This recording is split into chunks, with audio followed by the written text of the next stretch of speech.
My thesis is a simple one. The new paganism sweeping the West is worse than the old paganism because the new gods are worse than the old ones. I was tempted to begin this talk with the most famous statement in the Western canon, the Bible's "in the beginning." However, for humans, that wasn't the real beginning. The real beginning was paganism, which developed to address practical concerns, whether the fundamental question, how did humans come into being, or the practical ones, why are there natural disasters? Why did the whole village sicken and die? Where did fire come from? The pagans developed huge armies of gods, all tied somehow to physical objects or phenomena to answer these questions. The difference between these myths and biblical faith is profound, something that struck me forcibly when I read Stephen Fry's Mythos, a retelling of the myths of ancient Greece. All of us probably know the top myths: Prometheus stealing fire, Pandora's box, Daedalus and Icarus, etc. Fry, however, tells all the myths, which I found surprisingly boring. I realized this was because the myths have no narrative arc driven by objective moral principles. Instead, they offer endless little retrofitted explanations for observable phenomena. People saw things, for example, spider webs, sunrises, different continents, and created ex post facto rationales for how they came to be. The gods themselves are amoral and do not demand morality from humans.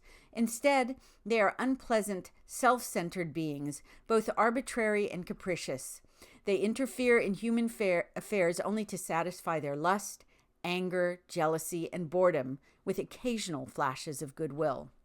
The other striking thing is how corporeal the pagan gods were, as opposed to abstract and spiritual. Their bodies were infinitely malleable, but they were still real bodies. They could take different forms, including sharing their shapes with animals or the opposite sex. And they were gods who were obsessed with sex. It was one of their driving motivators.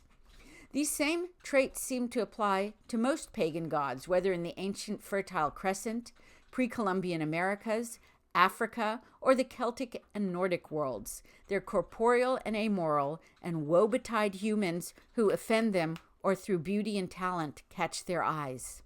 However, while the pagan gods saw humans as subordinate side notes, their power over the earth made them centrally important to humans.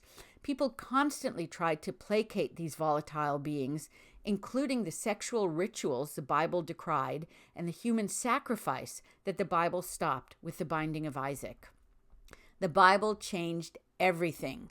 The biblical God is a non-corporeal entity who doesn't need human sex or death to satisfy him and make him treat humans better. He is also an all-encompassing God who created everything, ending all those little tales that explain this phenomenon or that one. Most significantly, the Bible's God asks for only one thing from humans: morality. He gave us big rules that didn't require endless second-guessing. You can find these rules in the 7 Noahide laws that God laid down after the flood and the 10 Commandments that followed the Israelites' exodus from bondage in Egypt. Rather than explaining where spiders come from or demanding human blood sacrifice, the biblical God's big rules define man's relationship to God, to family, and to society. The religious worship that developed from the Bible reminds us that there is only one God, and it's not us. Whether you're in a church or a synagogue, provided that it's a traditional one, the liturgy is the same. God is up there, and we, the gratitude-filled humans, are down here. This was the template for Western culture through the French Revolution. Humans slowly shed their violent past through an increasingly sophisticated allegiance to the biblical ethos, a process that was speeded by the Enlightenment's dawning awareness that we are all children of God who deserve humane treatment and have inherent rights. The French Revolution, though, marked a profound break from this Western tradition. Unlike previous battles across Europe, which often involved fights about religious doctrine, this was the first time a Western society rejected God entirely. As Denis Diderot explained, man will never be free until the last king is strangled with the entrails of the last priest. When France's revolutionary fervor slowed, it seemed as if God might return, and that might have happened were it not for Karl Marx supercharging the French Revolution's attack on God. Religion, said Marx, is the opiate of the masses. As he saw it, religion kept the masses from seeing how the West's socio-economic customs oppressed them. What Marx may or may not have realized is that with God gone, people will inevitably fill what has been described as a God-shaped hole. As Emil Kamertz explained in a quotation usually attributed to G.K. Chesterton, quote, "When men choose not to believe in God, they do not thereafter believe in nothing. They then become capable of believing in anything." At first, the new Western belief in anything was fairly anodyne. People insisted that their reason would ensure that murder and stealing remained wrong. Many started saying that they weren't religious, but they were spiritual, whatever that means. And for a long time, there was a vogue for angels without God, a belief that was warm, cuddly, and had the virtue of making no moral demands. However, this belief in anything soon became openly pagan, with increasing numbers of people declaring allegiance to the Druids or claiming they were Wiccans. The biggest leap, however, to paganism was Gaia worship through the medium of climate change. Suddenly, rather than the earth being God's creation, a whole cohort of people in the West believed that the earth was once again a deity that must be placated through extreme and arbitrary sacrifices. Some of the worship rituals are familiar: ending plastic straws, mandating electric vehicles, trying to outlaw gas stoves, terrifying children with the apocalypse. Some are more extreme, however. In 2025, ecosexuals can marry the earth to show their commitment to preserving it like a lover. There's also hydrosexuality, which does the same for bodies of water. So again, here's the sex ritual, and you can even marry brine shrimp in the Great Salt Lake in Utah.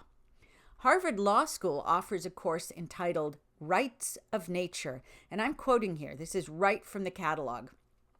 Beginning from the premise that existing environmental law is inadequate to the problems of climate change, mass extinction, and habitat loss, this movement proposes strategies that include granting rights to nature through legal personhood and assigning property rights to wildlife. It's pure paganism. It's animism all over again, but it's worse than you realize. James Lindsay and Logan Lansing's book, The Queering of the American Child, How a New School Religious Cult Poisons the Minds and Bodies of Normal Kids, zeroes in on something profound. Marx wasn't advocating an economic doctrine. He was advocating a cultic religious one. An economic revolution was simply how the cult would advance. What Marx argued is that humans are unique among animals in that they function beyond mere instinct. By acting on their higher level thoughts, they shape their own reality, and by doing so, reshape the world around them. Good example is Elon Musk. He dreamed of an electric car and designed it. The car changed the world, as does the money that Musk obtained from his car. And right now, thank goodness for that. This power to refashion ourselves and our world by actualizing our thoughts, and actualizing is one of those 70s touchy-feely Marxist words, but by actualizing our thoughts, we have become godlike. Nietzsche got this. Looking at the Marxian world, he said, famously, God is dead. What most people don't remember is that he also said regarding this monstrous act of murder, must we ourselves not become gods simply to appear worthy of it? In other words, God is dead. Long live the new gods. These new gods exert their power in the West in two especially terrible ways: abortion and so-called transgenderism. Once, the argument for abortion was that it would save women's lives, whether from the burden and risk of death coming from endless pregnancies or from back alley abortions. During the Clinton years, we were promised abortion that was safe, legal, and rare. Well, it's safe now, for the woman, and still mostly legal in large swaths of America. However, it's anything but rare. Since 1973, the best guesstimate is that there have been around 65 million abortions in America. It's not just the numbers, though. What matters is that the pretense of saving women's lives is over. Abortion, instead, is for the woman's convenience, to allow her to finish her education, hold on to her job, dump her boyfriend, or just have consequence-free sex. Leftist women, like God himself, now define life. If they want to remain pregnant, it's a baby. If they don't, it's a fetus or a clump of cells, disposable. 2 examples will suffice. In 2004, one woman wrote in a very famous essay at the time that when she discovered she would have triplets, she thought to herself, I'll have to start shopping only at Costco and buying big jars of mayonnaise. That thought was a death sentence for 2 of the triplets. 18 years later, an abortion activist named Sarah Lopez testified before Congress that, and I'm quoting here, having an abortion was the easiest decision I've ever made. It was transformative. It was liberating. It was an act of self-love. What Lopez said is incredibly profound in a bad way.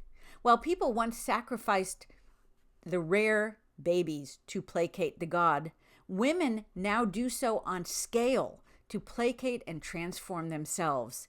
They are the new gods, and with 65 million dead babies, infinitely more bloodthirsty than the old ones could ever dream of being. We see that same focus on godlike transformation with the LGBTQ+ movement. And let me say preliminarily, I am very careful to distinguish the movement from just being gay, an orientation as old as humankind and one that does not have to be entangled with radical politics. If you want examples, just look to Scott Bessant, Rick Grinnell, or Scott Pressler. The movement, however, was about advancing homosexuality as a counterculture to the Western biblical culture. It quickly went from not hiding in closets to extraordinary promiscuity, there's that pagan sex obsession again, to demanding marriage, and then most significantly to so-called transgenderism, a term that takes the old mental illness known as body dysphoria and makes it a virtue. This worship for transgenderism allegedly represents humankind's creative power to break free from the biological reality of our own bodies. This substitution of self for God permeates LGBTQ radicalism. A gay rabbi, someone I once knew, has written a long article explaining that Joseph, he of the coat of many colors, was probably gay, and that wasn't just because he dressed flamboyantly. Instead, he resisted Potiphar's wife. Morality, though, had nothing to do with it. Homosexual repugnance was more likely. And while the rabbi used to think it was wrong to project himself into the Bible, another rabbi assures people that, and again I'm quoting, Torah is not about somebody else. Seemingly, it's not even about God. It's about you. This same self-worship appears in that catchy New Age Christian hymn, Quirky, Queer, and Wonderful. So help me. Here's what it says. Quirky, queer, and wonderful, distinct, unique, and odd, all of our humanity reveals the face of God. Yes, God shows up in the hymn, but he's a bit player. However, nowhere is the godlike apex of self-creation greater than when it comes to transgenderism. Humans with their godlike powers will correct God's mistakes. They are greater than God. Indeed, transgenderism has become a grotesque parody of the resurrection, as you can see with the much-talked-about movie Emilia Perez. That's the story of a violent drug cartel boss who leaves his past behind by becoming a, quote, trans woman. He's been born again not as a Christian, but as his own godlike figure. His violent death at the end of the movie, which I admit I haven't seen, only cements that status. But as I said, these new gods are worse than the old ones. Not content with transfiguring themselves, they are sacrificing tens of thousands of children to their cult by destroying the children's minds and mutilating their bodies. It also goes far beyond the individuals who are harmed. Indeed, you could say that transgenderism is probably the major weapon in the left's war for total dominance. If the left succeeds, it will have established at the point of a gun that it can control reality. Transgenderism's centrality to leftism is why one of the things Doge has exposed is that hundreds of millions of taxpayer dollars have gone to fund this ideology at home and abroad, and why the Democrats are so hysterical right now and doubling down on transgender madness, even though it's a loser in the polls. There's good news, though. As Trump's actions and soaring popularity demonstrate, this neo-pagan cultism may finally have reached its apex. Thanks to Trump's non-activist Supreme Court justices from his first term, abortion is being limited to hard left states, and those states are losing their population as Americans leave and residents stop having babies. Americans also love Trump's war on transgenderism in sports, education, and the military. So at the end, I'll leave you with this. There are still many battles ahead, but the tide has turned. If we keep up the fight, we will do to the new pagan gods what the Bible did to the old ones.